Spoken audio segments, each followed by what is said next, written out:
Hello everyone, welcome to yet another video. This is Matthew Jones, and remember we all talk about DV program updates.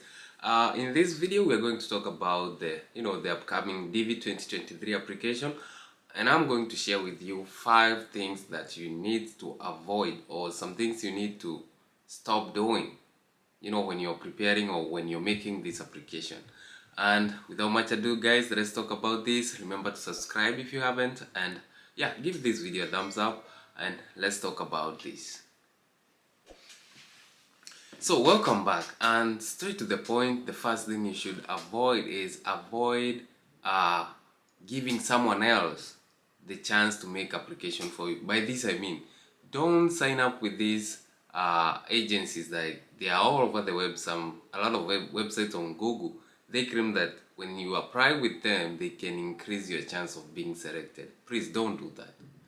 The other thing, don't pay, those websites still request for a few amount of money for them to apply for you. They ask you for payments so that they can help you apply, claiming that they can increase your chance of being selected. I can let's assure you that no one can do that. No one can increase your chance of being selected. No one can help you to increase your chances. Nobody can do that. So avoid that. Don't lose your money. It's free. Everything is free.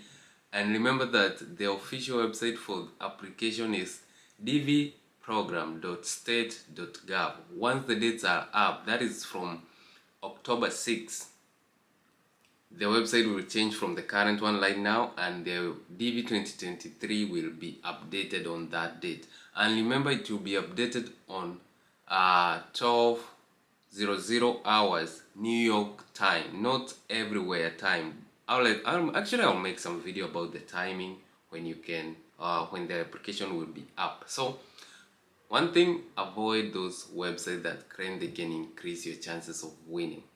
I know of several people in the past who did with them. Some of them got lucky, actually they got selected, but those agencies requested a lot of money. Like this one guy who was requested around $20,000 for them to give you the confirmation number and other details when you just got selected. So avoid such situation. You can do this by yourself. So something else is, when you're making an application, make sure you don't do double entries, right? By this I mean, don't make 2 entries for one person.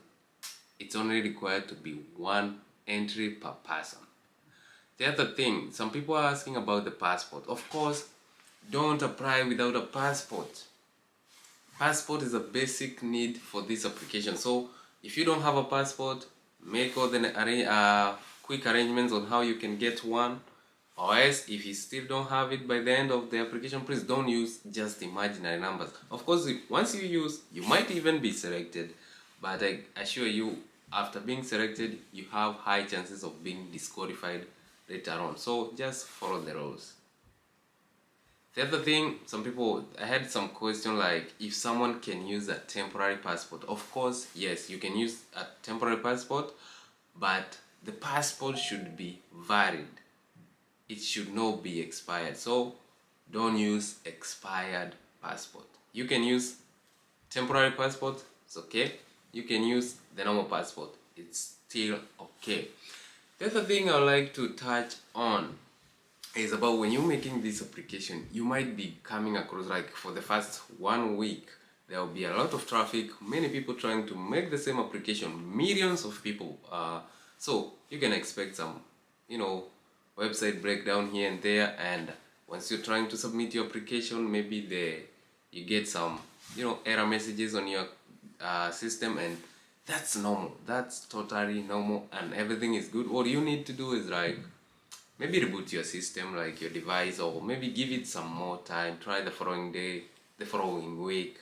Yeah, there is a lot of time. It's actually a period of 1 month, so there's a lot of time for you. Don't panic. Someone else asked me if you can use your mobile phone to make an application. Of course, yes. Personally, when I did my application, I did with my phone, and everything was so good.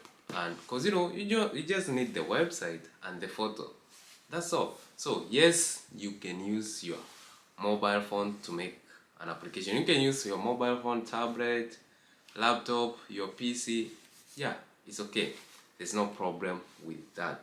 Something else that I can add on this is that when you're making an application, make sure that your documents match, like maybe the passport and the birth certificate. Even though you're not requested for the birth certificate at this application stage, just make sure that the names, the date of birth match, because this is a basic and a major problem that many people face, because they fill maybe with the passport information but the birth certificate got some different information, and when you are selected they will be requesting for the birth certificate.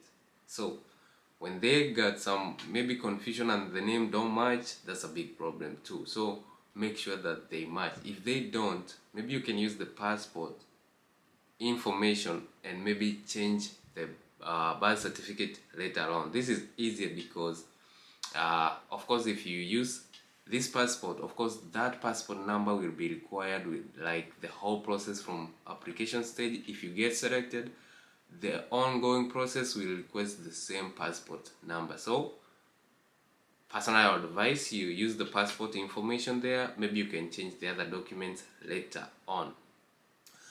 Last but not least is about the education section. Please use the education level that you can prove with your papers. Something I should maybe add on this is like, if you have the high school degree, by this I mean you have the certificate, high school certificate with you, that's all they need. Even though you have like university degrees, PhDs and all above that, the only thing, the basic they need is the high school certificate. So you don't have to like try to impress them on the application stage with some qualifications you don't have. So in case you just have the high school certificate, you're good to go. That's all that is required as a basic level. So for just use information that you can prove. And by prove I mean supporting documents, those certificates. So I think that is clear, and I hope you guys will do the right thing at the right time. Again, avoid double entries. The other thing, don't lose your confirmation number. Don't lose your email address you used to make this application. Many people do lose these things and they got problems later on. So please be on the safe side. And with that being said, thank you for watching this video. See you in our next one, and always stay safe. Goodbye.